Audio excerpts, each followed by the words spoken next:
In the aftermath of a devastating collision between a passenger plane and a military helicopter near Washington Airport that claimed 67 lives, President Trump's response has drawn significant attention and criticism. The press briefing began on a conventional note, with Trump, dressed in a dark blue suit and red tie, calling for a moment of silence for the victims and their families.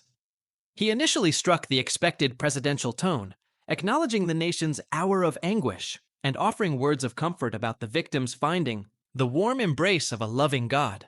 However, the somber mood quickly shifted as Trump unveiled what he called his strong opinions about the crash. He launched into a controversial critique, pointing fingers at diversity, equity, and inclusion, DEI policies within the Federal Aviation Administration, FAA. Trump claimed that during the Obama administration, air traffic controller standards were lowered to address diversity concerns, standards which he said he raised during his first term, only to have them reduced again under Biden.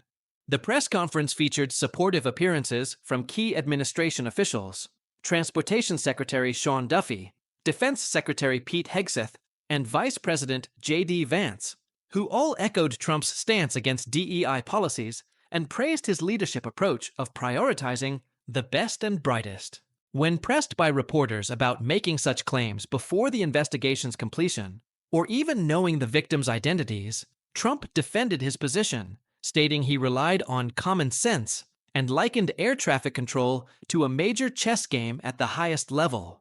Former Transportation Secretary Pete Buttigieg responded to Trump's claims on social media, calling them despicable and accusing Trump of lying instead of leading during a time of national grief. He also noted that Trump had previously dismissed key aviation safety personnel during his early days in office.